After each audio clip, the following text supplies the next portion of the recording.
Either, and I say either. Apparently official. Stand by, please. Tommy Boyds. Apparently official. Have you no compassion? Stand by, please. Let's rehang the pictures in the gallery of life. There's no escaping here. Tommy Boyds.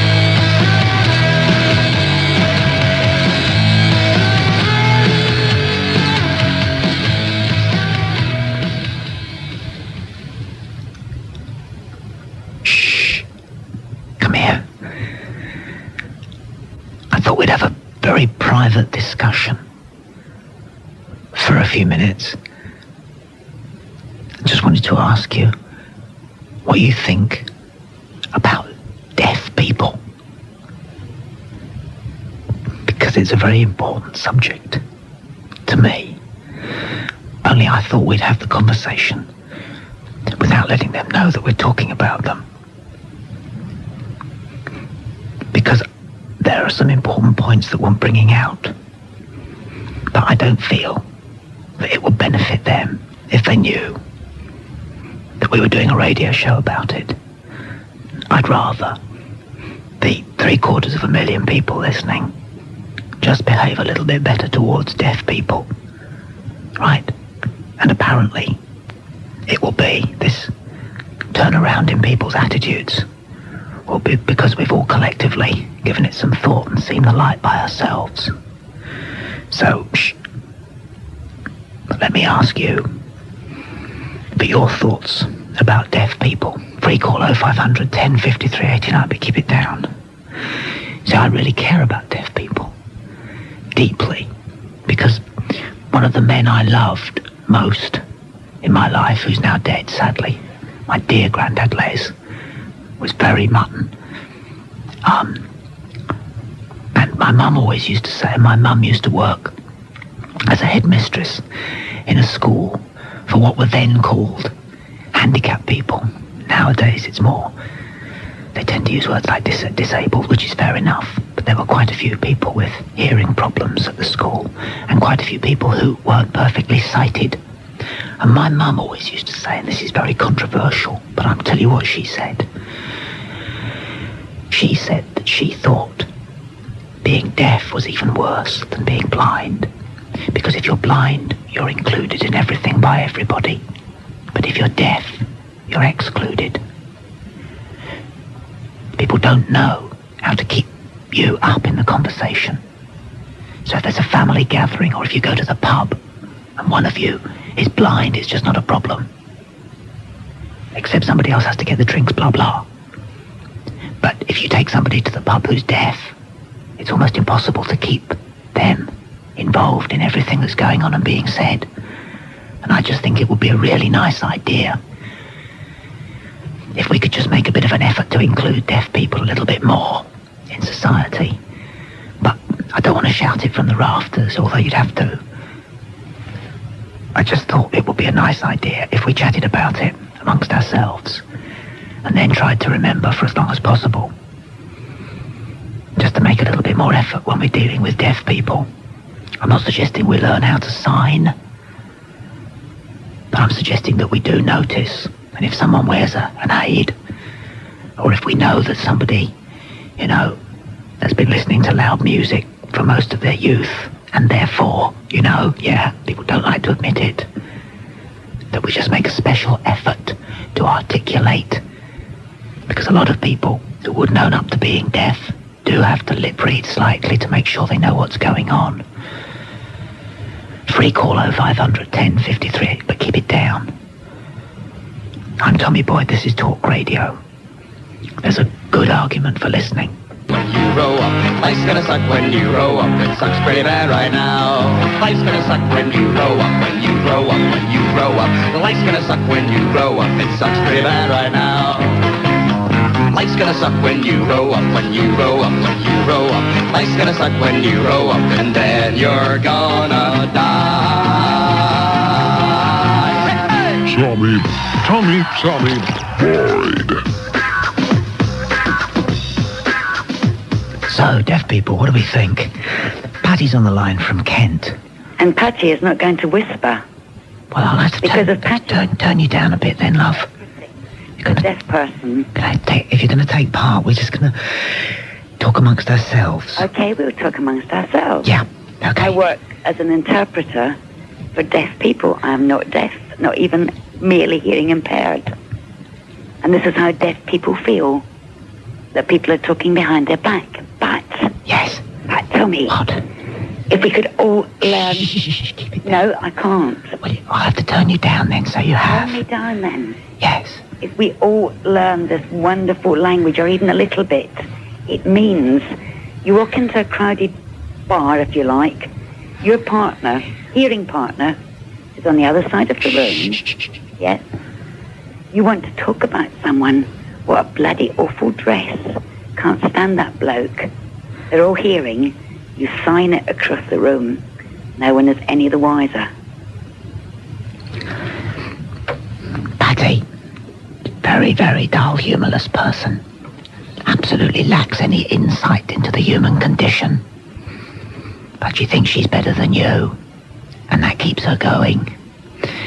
Richard calls from Bournemouth. Hello, Richard. Hi, Tommy. All right. All right, I want to tell you about this. Shh, keep it down. I'm finding it difficult because I'm excited about this show that I saw on Wednesday. Keep it down. I'm trying. It was by deaf people. Yeah. For everyone. It Can was you called... not whisper? I know, I can't because this show was fantastic, Tommy. But you can still whisper. I'm trying, Tommy. Yeah, good. There you are. Go on. It was by deaf people for everyone. Yeah. And I saw it in Bournemouth and it was one of the best shows I've ever seen. And it was just spectacular.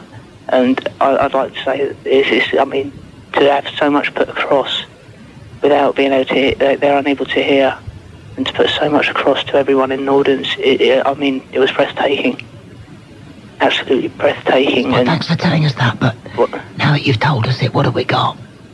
Not got much, but... No, thanks all the same, though. Really valuable contribution to the discussion. Barbara calls from Paul. Hello, Tommy. Hello. Tommy, I'd just like to tell you this. I listen to you all the time. Good. But I can't hear very well. This is funny whispering. How much of the show do you hear then? Oh, a lot of it, because I have the radio full on. Oh, blimey. But I have a hearing aid, but you can't use it because it picks up all the background noises. Well, that's what our ears do. Well, it's not quite the same. I'd just like to say to you that people in shops, anywhere you go, they think you're proper stupid if you can't hear them. People are not very sympathetic at all. No. You know, I mean, I've been deaf since I was 5. And it really is very, very difficult. You feel an awful... you're left out all the time because they just don't want to know. No. Even my husband, he'll walk around and he'll be going out of the room with his back to me, you know, and you've got to perhaps ask 3 or 4 times. And, you know, we've been married over 30 years and he still doesn't understand. See, people do seem to think that they ought to feel enormously concerned about blind people, right? But they don't know what to think about deaf people. No, I know. This is the difference, and as I mentioned a few minutes ago, my old mum, who used to teach children, some of whom had hearing problems, some of whom had, you know, seeing problems, always said that she felt most sorry for the deaf children. It's because it doesn't show, you see. Nobody can visually see anything that's wrong with you. But even if people know, right, say you're in a room at Christmas with your family, there's all that noise going on as everybody talks, and then you notice the deaf person just standing there. Yes, I know. It is difficult. I've got, for the television, a loop system, which is brilliant. Because you can put your hearing aid in, switch onto the loop system, and you don't miss anything. For years and years I couldn't hear. I get the gist of it. If I was with you now in your room, how loudly would I have to talk if we were 20 feet apart for you to hear me? Not ever so loud. If you were in here in the kitchen with me, one to one. Yeah. But the minute we're outside or the washing machine's on, you know, it's when there's all the background it's other noise, or else presumably the human voice dissipates quickly in the outdoors. So yes, it flies away. Yes. Thanks for your call. That's okay. Bye. Keep listening. I will. Bye. Bye. Free call 0500 10 53 89. We're trying to sort our act out because I think we've been pretty lousy lately. Well, probably forever. To deaf people. So without them knowing, we're going to pull our socks up. Free call 0500 10 53 89.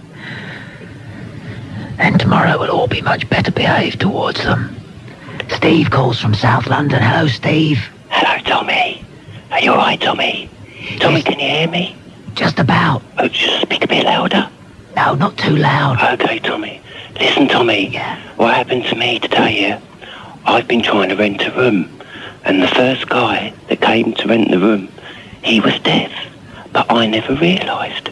And as we were talking, really nice guy, clever, he was German, right? And he was telling me he's learned to speak English in the 3 weeks, and I couldn't believe it, Tommy. And then all of a sudden, Tommy, I realised they had an hearing aid, and then we started talking about it, Tommy. And it was funny because he was telling me he was deaf, but he could talk as clearly. And English, you know, only been in the country 3 weeks, went on a crash course, and he's learned. And I said to him, without the hearing aid, how much can you hear? And he said 5%. Out of 100, and I was like, oh. So hang on, Tommy, let me tell you this bit. And then he said to me, I'm lucky. And I thought, what do you mean? He goes, if I don't want to hear any noise, he goes, I can take the thing out of my ear, and he goes, I've got complete silence. He goes, and it's beautiful. He goes, because you can't do that. He goes, because no matter what, you can hear the traffic, the police sirens. And I sort of stood back and thought, yeah, that's lovely. And I was trying to relate to the guy. I gave him the room because he was such a nice guy. And you know what, another thing Tommy told me? He's written 3 books to help the deaf people, you know. And I thought that was incredible, you know. So I really related to the guy. First guy, and I thought, you can have the room because I could feel that he had a heart. Do you know what I mean, Tommy? That is a really good story, and I've learned a lot, and that's given me a lot to think about. You know, in years to come, we will have a volume control for our ears. Yeah, well, I mean, obviously that's what they've got. I mean, we don't need that because our ears are okay. But isn't it incredible that this person, through a little machine, he can hear, and he's learnt to speak a language in 3 weeks. I mean, it's not perfect, but he could communicate me. I can't speak any languages. I mean, just, you know, English is pretty difficult sometimes. No, you're doing a great job. Thank you for your call. Right, good luck, Tommy. Love the show. Yeah. Rob's on the line from Hitchin. Hello, Tommy. Hello, Rob. Hello. Hi. Oh, sorry, I'm not whispering. No. I'm a hearing aid audiologist, so I supply hearing aids like an optician. And one of my customers put it very nicely, what you said earlier. She said that she's blind. She says that because she's blind, she's been blind for 20 years and doesn't really mind. Well, she does. But now she's going deaf as well. She puts it that because she's blind, she's lost touch with things, but they're not so important as losing touch with people. Yeah.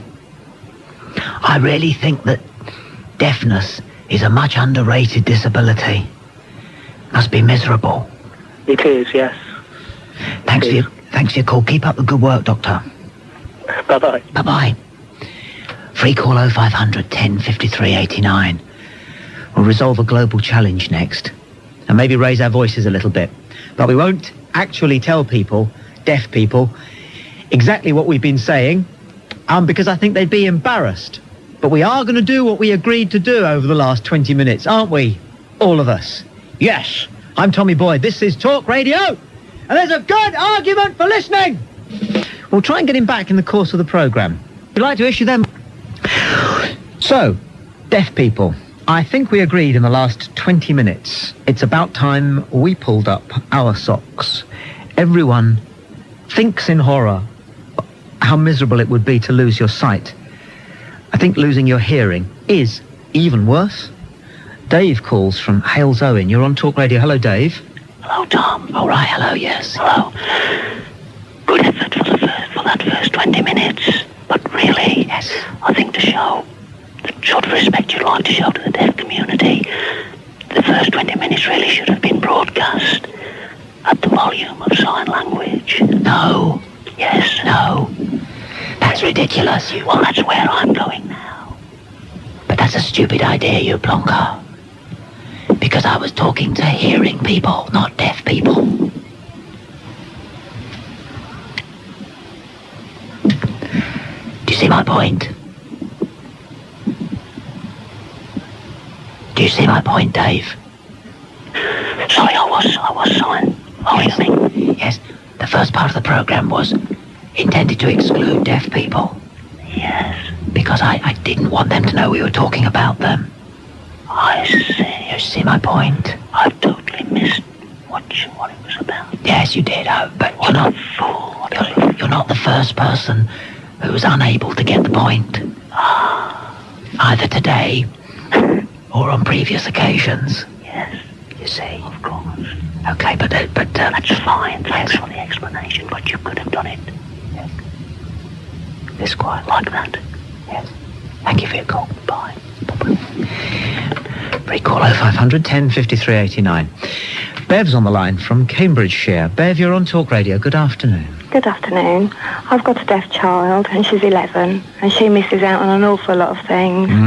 Playing with other children, can't understand them, listening to the Spice Girls with her friends. I have to teach her what they're saying in signs so she can learn to say it so she doesn't miss out. It's ever so hard.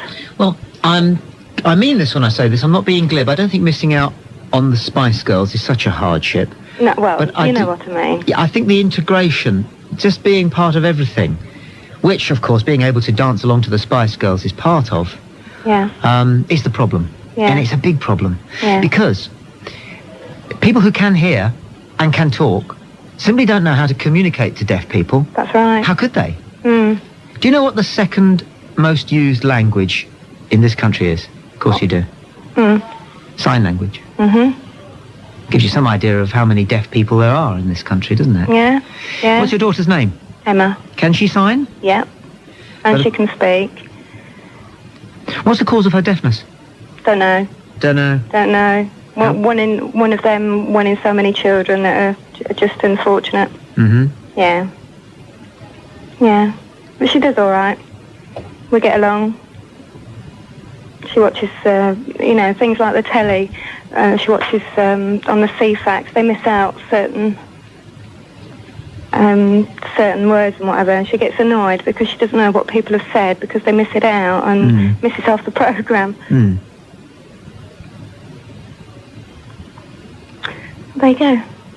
Thought I'd let you know. I'm grateful. We had a young lad called Martin who came to the football practice that I get involved in on a Saturday morning, and he was running down the wing there a few weeks ago. He had somebody free in the middle. He wears 2 aids, Martin. Great guy, great lad. And he shot instead of crossing it. And one of his teammates who'd only just started coming along went back to the halfway line moaning about him, saying, he said out loud, what's the matter with him? Anyone would think he was deaf? Because he'd been shouting, pass it, pass it, pass it. And this other little fellow on his team, about 8 years of age, put his arm around this chap and said, he is. And they had this wonderful little discussion on the halfway line, these 2 fellas, as the boy who'd made the remark went through all those feelings of, first of all, looking, then finally noticing the aids that Martin wore, and then I could see being a little bit upset with himself for having made a foul pas. Then, of course, realising that Martin hadn't heard, so it didn't matter too much. But it was a good learning experience for all of them. And in actual fact, the way the boy plays football and the fact that talking on the pitch isn't that important ever, not even at a professional level, never mind about when you're 8, means that it's one of the few occasions, I suppose, when he's on a level playing field with everybody else. Free call 0500 10 53 89. Ray calls from Wellingbury. You're on Talk Radio. Ray, good afternoon. Oh, hi, Tommy. Thanks for taking the call. Ray? Tommy, I kind of subscribe to the view that we should have not had the whispering session because I think that was excluding people who were deaf. That was the point. I got the, but it still excluded them, and it was just adding to their misery. But one of the other things I'm wondering what we should do if we're not sure shut up! Why? Idiot! It was excluding them. That was the point. Well, why add to their How the hell can you exclude somebody if you include them? Why exclude them? Why don't we get to know how they want us to treat them? Why don't we ask them how would they like us to be treated? I was talking to people who can hear. Well, you should talk to everybody. No, not always. This is narrowcasting. This is 1998. On occasions, you are talking to a select audience. And I wanted a select audience. I wanted people who can hear. Pompous people who can hear. Well, I think you were wrong, Tommy. Can I make another point? Well, you haven't made a first point. No, I have. I've just made my own. No, you haven't. No, if you make a point. No, you haven't. No, you haven't. No, you've done a little bit of a self-righteous Twitter, but you haven't made a point. Don't you walk away from this radio programme with your tail high, you little peacock, Tom, pretending that you made a point. Tom, I did make a point. You did not make a point. I did. I said two things. The first was that we should have allowed those people to hear on the first half of the show. The second point that I made... isn't a point, it's a self-righteous Twitter. If you're going to make a point and then back it up. Well, we should ask, if people are unsure how to treat deaf people, as I've said, we should ask them how they would like us to Well, why don't you do that then? Well, I do, because my father is deaf, and we've had several discussions in our family as to whether the TV... If your father is deaf, then I should damn well hope you have worked out how to communicate with him. We have, but how the hell do you know that the person standing next to you in a bus queue is deaf? Well, you don't, do you? No, you don't. You don't. Do you? So what's your advice on that one, Mr. Clever Clogs, my dad's deaf? Well, probably what we should do, you said, that you didn't think kids necessarily should be taught things like sign language at school.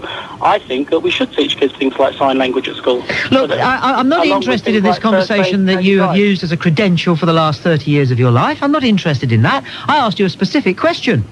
How do you deal with somebody who is next to you at the bus stop if you don't know whether they're deaf or not? I don't have the answer to that, Tommy. I'd have to give that one. Well, you're not much help, are you, really, to be honest? Well, I've tried to put my point of view across. Yes, you have, but you've missed the point entirely. I haven't missed the point. Utterly, completely, I haven't. Totally. You're perplexingly dense, you really are, on this one. Well, if that's your view, we may as well part company with this conversation now. I don't know why you rang, really. I mean, were you that far off getting the point of this show? No, I'm not. Yeah, you were. But people like you who like to hijack other people's disability because it's vaguely touched on your life, okay, and suggest that not only do you have special knowledge, but that you are their champion, you get up my nose. Okay, Tom, we'll call it a day. If I can't put my point of view across clearly on your show, then you better You move on haven't to the got one. Thanks, Tommy. Bye-bye. Absolutely of no use whatsoever. Free call 0500 10 53 89. Maureen calls from Norwich. You're on Talk Radio. Maureen, good afternoon. Good afternoon, Tommy. I'd just like to say to that gentleman that I'm deaf, my mother was deaf, and we just like to be treated with respect. Because we're not silly. It's just that we don't hear very well, some not at all, like my mother. And if people talk to us, looking at us, it would be far better. We wouldn't miss conversations when people are talking or people are telling you jokes. You just miss the point and you feel so stupid. But it would be nice if people was just to treat us with a little respect. Can I make a suggestion? Yes. I have no idea how successful this would be. But would you be prepared? I don't know what level of hearing you have. Well, I have a hearing aid and I'm stone deaf in one ear and I can't hear very well out the other. How often do you say to people who are maybe serving you a box of chocolates in a sweet shop or stop and ask you in the street for directions, how often do you begin by saying to them, I should just tell you I'm deaf? And would it help? And not very often, I don't think. No, I don't. Would it help? Why? Because I'm not sure. No, it's painful. It's an annoying thing to have to do. But if in exchange you gave people an opportunity to face you when they speak, articulate just a little bit more clearly. You don't want people patronising you by going, and will there be anything else? You don't want that. No. No, but it does help, doesn't it, if people are facing you when they speak? Oh, it does, yes. And it does help if they just use their lips. I mean, people nowadays hardly open their mouths when they talk. I mean, how could you possibly lip read somebody who speaks estuary English? Well, you couldn't. You wouldn't know what they were saying. No. So, now, I don't know whether this would work, but I think that deaf people could consider saying, right at the beginning of a conversation with somebody, or even reminding somebody who knows them and knows that they're deaf, because you do need reminding sometimes, because a lot of deaf people are ever so good at reconstructing sentences that they've only half heard. Do you know what I mean? Yes.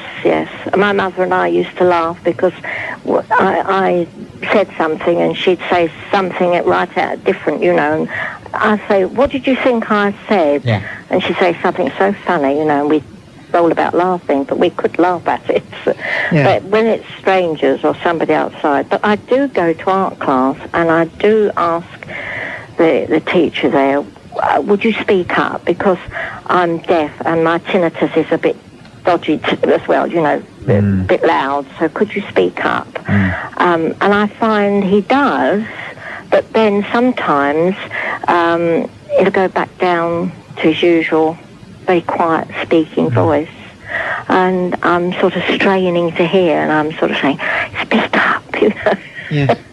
But it's very difficult. I think it's difficult for people that aren't deaf. And I've sometimes felt that there are some people who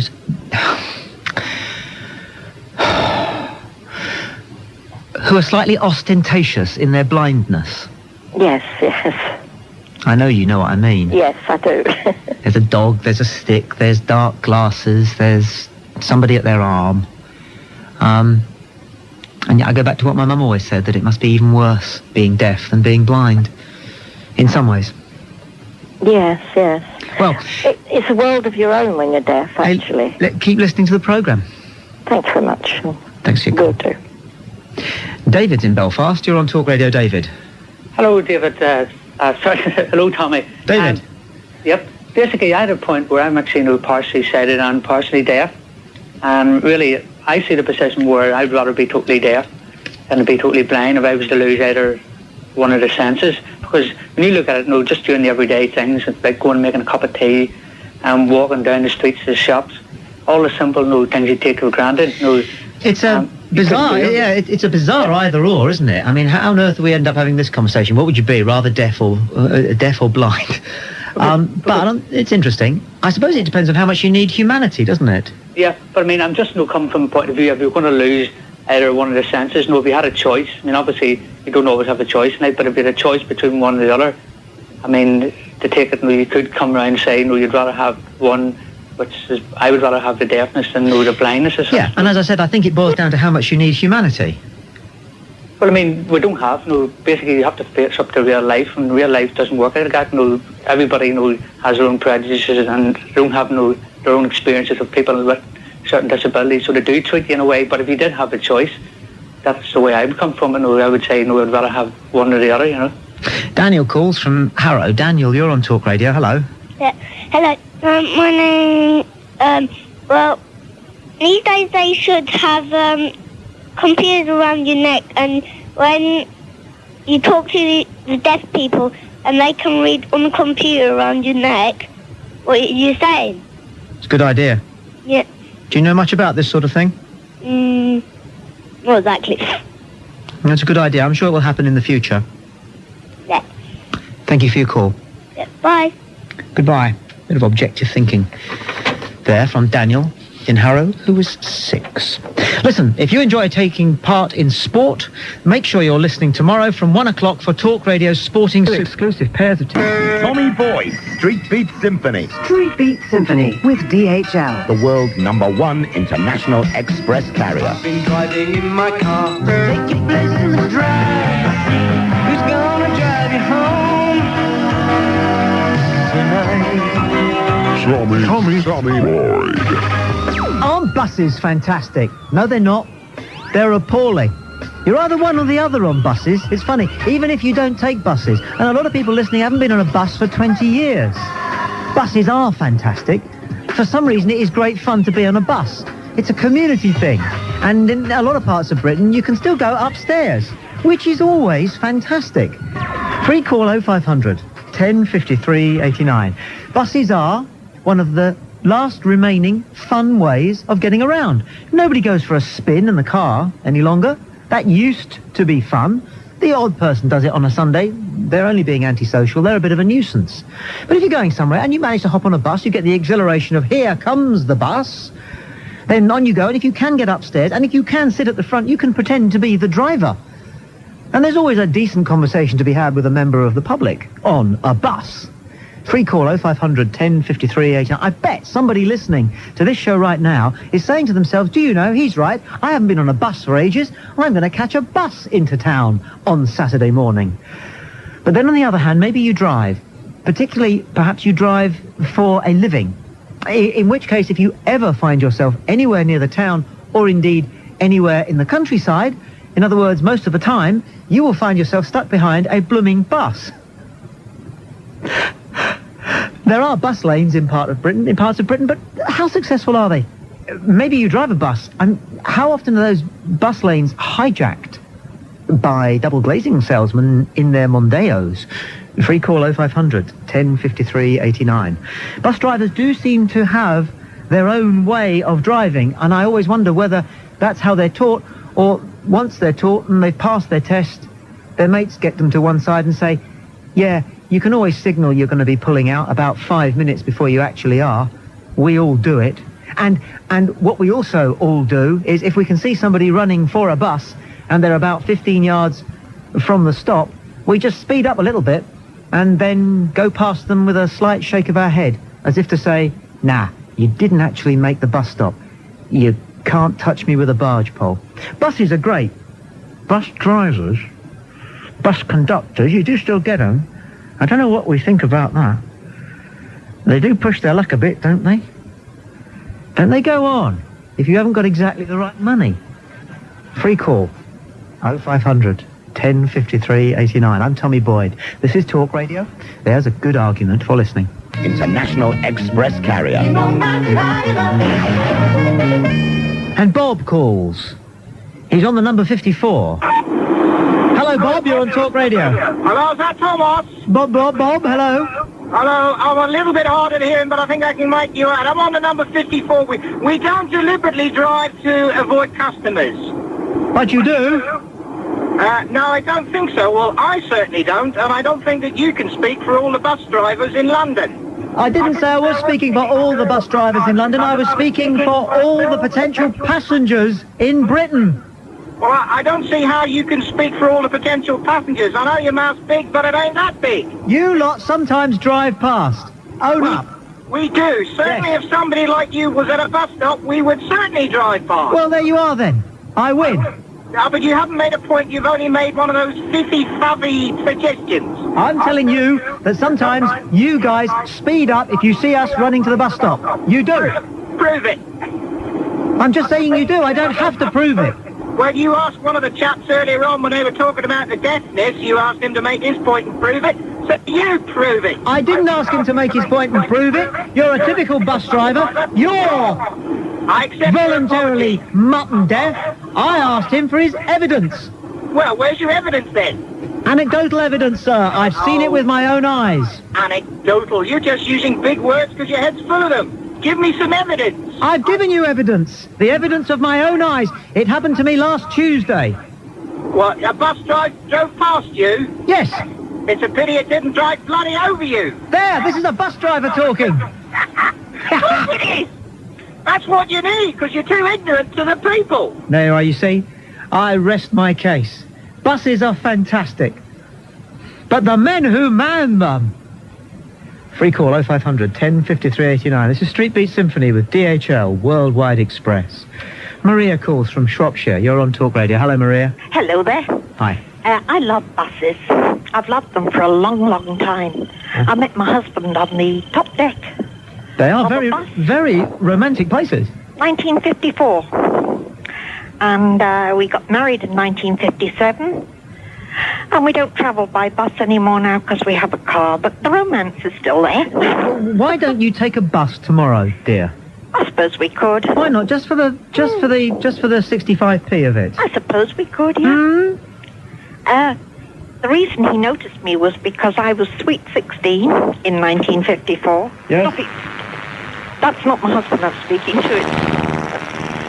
I was reading James Hadley Chase. And he noticed I was reading this, and I think he thought I was a bit more advanced than I was. I was learning. You've never heard of James Hadley Chase, have you? No, I haven't, but I've thought of 2 jokes about the bus that I cannot repeat. Although there's one that I can, but I won't because it's not funny. It's about move father down the bus, please. He's not father, he's my grandfather. Free call 0500 1053 89. We owed tabloid newspapers, one of the great British institutions, to the bus. When they were first redesigning newspapers in Fleet Street, they decided that they needed a newspaper that could be read by a man on his way to work in the morning on the bus. They found the average bus journey taken by a man on his way to work was 17 minutes, so they devised a newspaper that took 17 minutes to read. And don't we all flash romantic glances at somebody sitting opposite us on the bus in the morning? Buses. We're celebrating buses, but definitely not bus drivers. Street Beat Symphony with DHL, Worldwide Express. Welcome to Daniel in London. You're on Talk Radio. Hi, Tommy. Daniel. I was with someone this morning. They were 3 metres away from the bus stop. The guy didn't stop. No. He just drove past. Yes. They're just the pits. I've seen it happen 100 times. I was with them this morning. I was so tempted to stop at the bus stop, give them a lift and say to them, here, let me go and chase the bus to the next stop. Yes. It happens. It happens the whole time. And I saw it with my own eyes this morning. So if that last trawler wants a witness, I'm a witness. I saw it this morning. What's a bus driver doing on his number 54? We should have him on his number 54, on his mobile phone, listening to the radio. And probably driving and speaking to you at the same time. Is he a road safety? Yes, exactly. Thank you for your call. Alice is in London. You're on Talk Radio. Hello, Alice. Hi, Tommy. I'm a bus driver hater myself. You're a bus driver hater? Yeah, my boyfriend drives Mercedes, and he was driving one of the new cars down by the embankment in London, 3 lanes. We're in the outside lane, about to turn right, and the bus driver, he cuts us up, just goes straight across in front of us, loads of cars, and just basically beeping and beeping. He didn't stop, inches away from the edge of the car. I was just fuming. He just didn't have a care about it. He didn't seem to care at all. Just completely bad driving. Alice, thank you for your call. I wouldn't want to drive one myself. John's on the line from Oldham. You're on Talk Radio. Hello, John. Hello? John? Yeah, hello? Hi, go ahead. Hiya. I just wanted to say why sometimes we leave people standing at bus stops. You're a bus driver. I'm an ex-bus driver. I drive long-distance lorry driving. That's what I do. And I decided about a year ago to take 6 months out to drive the bus. Yeah? And I'd go to work every morning at 6 o'clock and I'd be quite happy, and within about 5 minutes somebody would just get on that's late for work, whatever, and upset me. So I used to have a knock-on effect. If someone used to upset me, I used to upset the next person. So if I used to be driving down the road and I didn't like the look of them, or they gave me a jip the day before, I used to slow down towards the bus stop and then wave to them as if to say there's a bus behind me and just leave them there. I'll bet you did too. And I thought that'll teach them a lesson for next time. Oh, well, it doesn't though, does it? Well, I don't know. I never see them next day, do I? I'm only on the same service for 3 days at a time. You're a lovely, charming man. Thank you very much. Drive safely, won't you? Sorry? I will do. Not. Thanks. Yes. Free call 0500 1053 89 to Mike, who calls from Norfolk. Mike, we're celebrating buses. Hello there, Tommy. How are Mike. you? I'm fine, thank you. I hate them. Yeah. I can't stand them. I mean, what it is, I mean, I'm 6'4". I've got no room to sit down in there, no leg room. No. I've got no headroom if I stand up. I usually, if a woman comes on, I'll stand up. Yeah, I'll let her have my seat. They overpack them, they overcrowd them, they belch out pollution. I mean, if you've ever sat in your car behind a bus and seen how much muck goes into the atmosphere from the back of that bus, and that's sitting on the roads for a good 15 hours a day, they're terrible things. They should be off the roads. Go back to trams. Mike, I'm grateful for your call. We've run out of time, and like the buses, we wouldn't want the news to be late. I look forward to talking with you from 3 on Monday. Stand by for Peter D. Lee. I'm Tommy Boyd. This is Talk Radio. There's a good argument for listening. Don't forget to subscribe and like. Comment too if you wish. Even slap your legs and make a purchase from Ann Summers. But don't do nothing.